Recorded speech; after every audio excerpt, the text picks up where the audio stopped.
happens now. Q3 at the Monaco Grand Prix. This is big.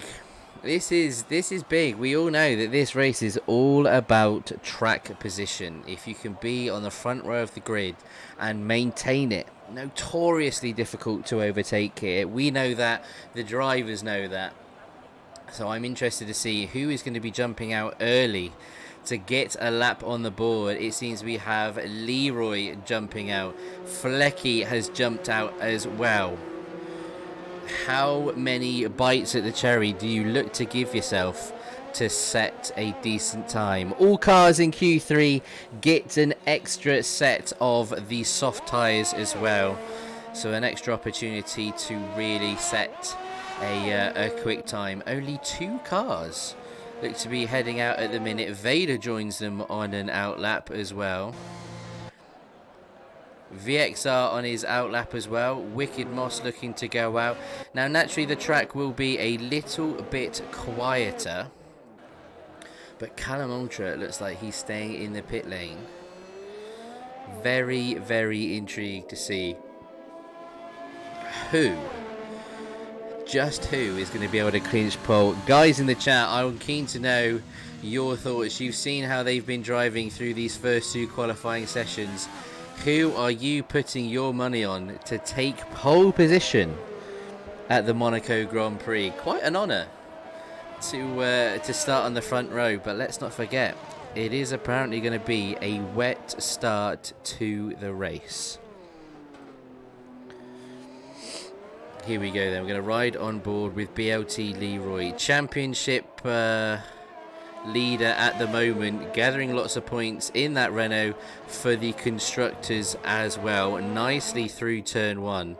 He's going to want a good lap. He's going to want a really good lap, set the tone, give something for all the other drivers to chase. He should be fine and not have a lot of traffic. Very, very clean through the through Casino Square. Nicely down the gears, gets as far over to his right hand side. Ooh, little bit of understeer through the hairpin, maybe carry just a little bit too much speed, little wobble as well. Nicely on the power, coming out through the tunnel, heads towards the chicane. Brake as late as you dare, just as you come over the hill is around about your braking point. Big corner here to back, throw the car in, pray that it sticks. Full throttle through swimming pool. Oh, the left rear glances the wall a little bit, but my goodness me, is he throwing some speed in. Brakes are on fire going through the Raskas. Through the final corner, little wiggle as he gets on the power. DRS open. A 1:11.6. Not the fastest time we've seen from Leroy. He will certainly be hoping for a little bit more. It seems Wicked Moss, though. We cannot go on board, but we've got yellow flags, sector 2 and 3. It seems like Wicked Moss has had a big accident somewhere. Yeah, Storm Twister as well? Yeah, Moss is parked at the Nouvelle chicane, right where Blocky binned it. Storm Twister seems to have where we saw Vader crash in the swimming pool section. That's where Twister is. So it seems to be 2 separate incidents. Goodness me, a couple of drivers already pushing the limits a little bit too much and paying for it. That's going to make things tricky for the guys in the Red Bull. Mr. Wallace comes into the chat. Oh no! Straight into the chat, just saying, oh no. A minefield of cars, according to Callum Ultra. Well, this is it. It's all about timing. Timing when it is that you go out, finding a good bit of space for your lap. This is going to make things interesting. I was intrigued to see where Storm Twister and Moss finished, but it's not going to happen. Ryan Woodson then currently sitting P3. We haven't been talking about who's been quiet throughout this whole thing, flying under the radar, is Mr. Flecky. Very true. 1:11.9. We haven't heard or seen him anywhere. Very true. Just quietly. P3, he's just starting to turn it on. Just quietly going about his business, doing what he does. But Callum Ultra, the only guy into the 1:10s so far, yet to go out. He's sitting in the pit lane at the minute. Leroy had a little bit of wing damage. Here we go then. Now all of the cars are coming to the pit lane. Callum Ultra decides to go on out. Smart move in my opinion. Very, very smart move. Looking to get the circuit when it is at its quietest. I think at the Absolutely. moment... The one Pretty man much. who's played that very well is Vader. He's the only one out there. He's Very just about true. to end his outlap, so he's about to start a fast one. Obviously, he's got Leroy and Callum Ultra on outlaps in front of him. Hopefully, they don't get in his way. He seems to have enough of a gap here. So let's ride on board with Vader as he starts this lap, hurtling along the start-finish straight into turn one. Very easy to understeer on the exit. Very nice. You want to get as close to that barrier as you can. Blast up the hill.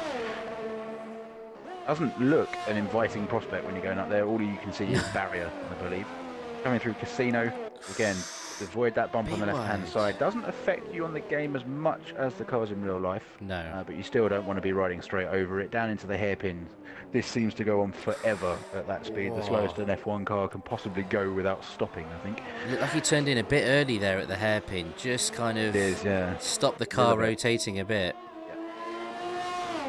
Out of Portier then through the tunnel into the Nouvelle chicane. As I said, very easy to get this playing wrong. Multiple sections, hooks it up nicely. Nice. Get as close Very to that nice. wall as you dare. To back, this is one with Kahunas. Very nice, close to the inside, close to the outside. Swimming pool where he had that accident earlier, a lot tidier. As I say that, he cost one of his front wing end plates through very, very wide into Raskas. Last corner. Is it going to be enough? Is it going to be enough? He gets the last corner right for the run down to the line. It's a good lap. It's a good lap between him and Flecky. Oh, what could have been maybe without that little bit of damage. We're now going to cut back to Callum Ultra. His first time lap going through the tunnel. Very late on the brakes there. Rides the curbs nicely. Coming through to back. It's something exciting to see. So far the only driver that has got into the 110s. If he does that again on this lap, it will be an enormous gap. Ooh, a little bit too much power going through Raskas. Hooks it up nicely, final corner. Dash to the line.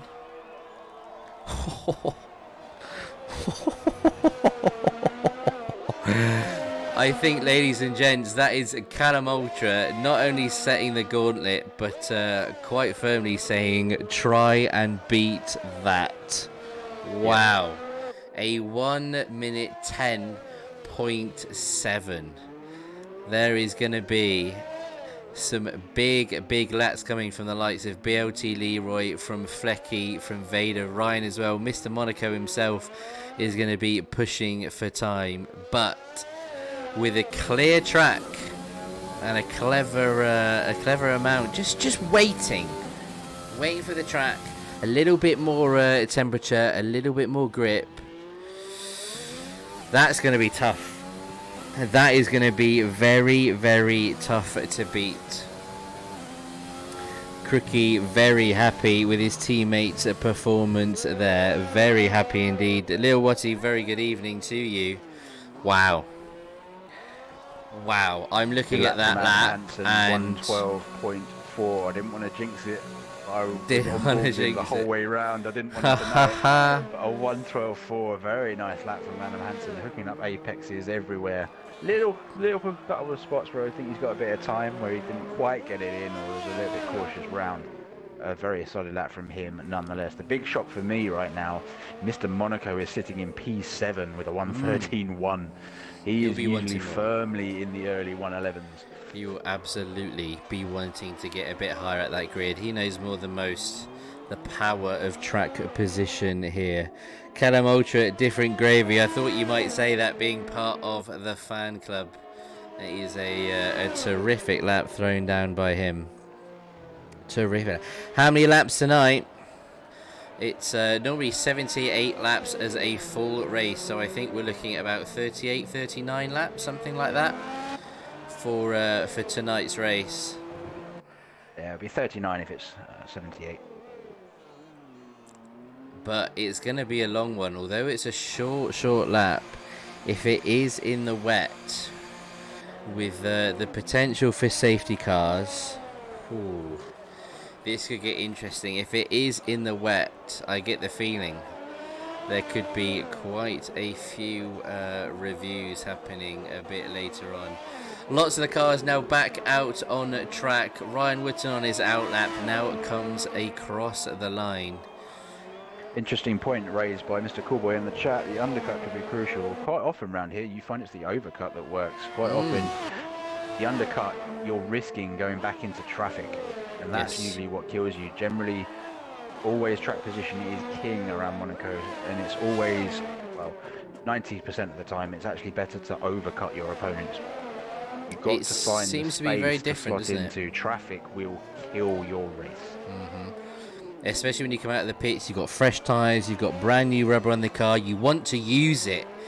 And if you don't have that space in front of you and you're struggling with traffic in front of you, with lots of cars struggling to get out of the way, it's not easy to overtake. So your lap times are going to be really, really impeded if you do come in at the kind of usual time. All about trying to make those tyres last. A weather update, courtesy of Beige in the Twister garage. Apparently it will be wet until the last 15 minutes. Interesting. Okay. Very interesting. There could be an interesting crossover period near the end of the race. See who will potentially take the plunge and go across onto dry tyres near the end, maybe with nothing to lose. Maybe a dash for an extra point with the fastest lap, and another opportunity to go for the fastest lap prize. At the minute, it doesn't seem like anybody is improving on their times. We're on board with that is more, well, as you say. There it is. There it is. That's the 11.5 we knew was in there. He'll be kicking himself as well. Beautiful lap up until Raskas. He just went a little bit wide, snagged the wall, managed to kind of hold it through the last corner. But he'll be kicking himself. Good lap. I'm not sure it was kind of half a second worthy, but good enough for P2. It's good enough for P2. He currently splits Callum Ultra and BLT Leroy. A fierce battle between those two last week at the Brazilian Grand Prix. Leroy now comes through Raskas. Is he up on his time? Goes through the final corner. Again, the dash to the line. He wants to be on the front row of the grid and does so. Comes across the line. A 1:11.1 is not enough for pole, but he gets to start on the front row. Callum Ultra, wow, goes quicker again. A 1:10.576. VXR looking good in P3. He will get to keep it. Vader cannot improve. Flecky improves to go up into P5. Drops Ryan Wooten down into 6th. And Adam Hansen finishes in P7. A 1:12.432. VXR goes into the pit lane. Wow. Wow. We love to see it. Temper H90.